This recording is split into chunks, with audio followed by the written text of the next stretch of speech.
नमस्कार दोस्तों, मैं मातंगी विष्णु आप सभी का स्वागत करती हूँ मेरे YouTube चैनल पर। क्या आप जानते हैं कि सिर्फ एक दिन का उपवास आपकी आत्मा को पापों से मुक्त कर सकता है? क्या आप जानते हैं कि एक बूंद पानी भी न पीकर किया गया व्रत आपको स्वर्ग का द्वार दिखा सकता है? ये कोई साधारण व्रत नहीं, ये है निर्जला एकादशी। निर्जला एकादशी साल की सबसे कठिन लेकिन सबसे पुण्यदायक एकादशी मानी जाती है, क्योंकि इस दिन न केवल अन्न बल्कि जल तक का भी त्याग किया जाता है। कहते हैं इस दिन का व्रत साल की सभी 24 एकादशियों का फल देता है। भगवान विष्णु इस दिन अपने भक्तों की विशेष परीक्षा लेते हैं और जो भक्त इस व्रत को करता है उसे सीधा स्वर्ग का अधिकारी माना जाता है। ये व्रत केवल शरीर की तपस्या नहीं है, ये आत्मा की साधना है। जब हम भोजन और जल त्यागते हैं, तब हमारी इंद्रियां भी शांत होती है, मन एकाग्र होता है और हमारी चेतना ईश्वर से जुड़ती है।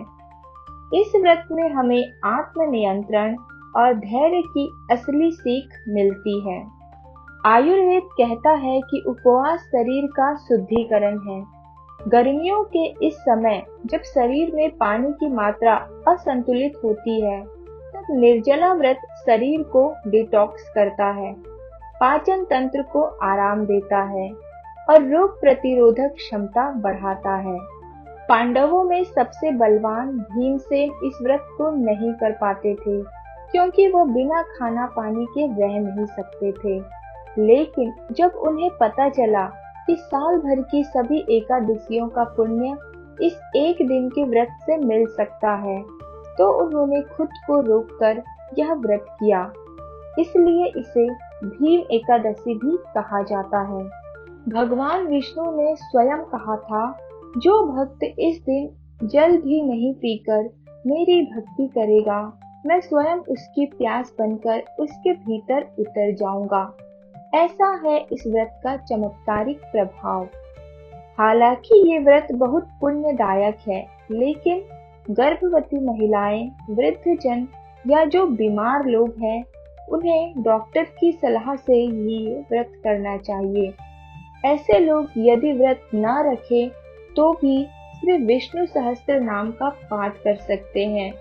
पाठ करने पर वही पुण्य प्राप्त होगा जो व्रत रखने से होता है। निर्जला व्रत में क्या करना चाहिए?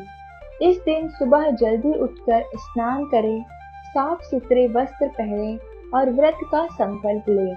भगवान विष्णु के सामने दीपक जलाएं, तुलसी पत्र और पंचामृत से उनका पूजन करें। दिन भर व्रत रखें, बिना अन्न और जल के। हाँ, अगर स्वास्थ्य की दिक्कत हो तो जल छोड़े नहीं, लेकिन अन्न और नमक जरूर त्याग दें। इस दिन विष्णु सहस्त्र नाम, गीता या नारायण कवच का पाठ करें।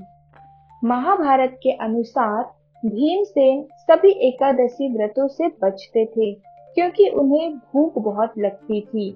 एक बार उन्होंने ऋषि व्यास से पूछा, क्या कोई ऐसा उपाय है कि मैं एक ही दिन व्रत करके सभी एकादशियों का फल पा सकूं?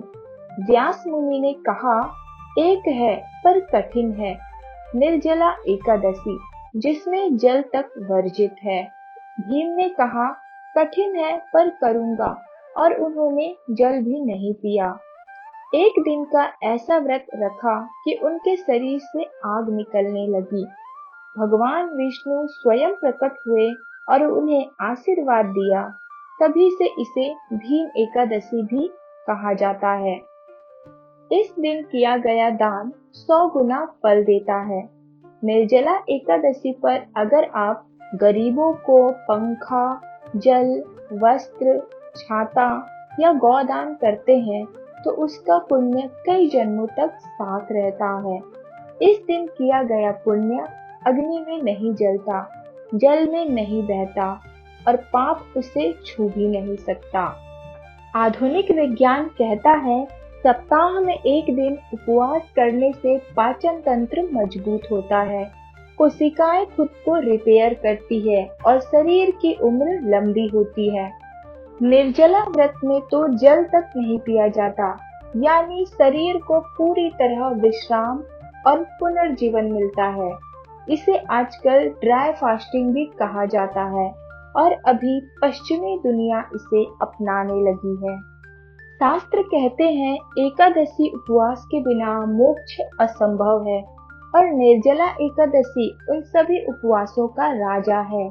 अगर आप मोक्ष, शांति और ईश्वर की कृपा पाना चाहते हैं तो इस व्रत को जरूर करिए। दोस्तों, इस एकादशी पर सिर्फ शरीर का नहीं, अपने मन का भी उपवास करें। बुरे विचार, क्रोध, लोभ, ईर्ष्या सबका त्याग करें। यही है निर्जला व्रत का सच्चा अर्थ। त्याग में ही तप है और तप में ही भगवान की प्राप्ति है। आपको और आपके परिवार को निर्जला एकादशी की शुभकामनाएं। जय श्री विष्णु। वीडियो अच्छा लगे तो चैनल को सब्सक्राइब कीजिए, लाइक कीजिए, शेयर कीजिए। धन्यवाद।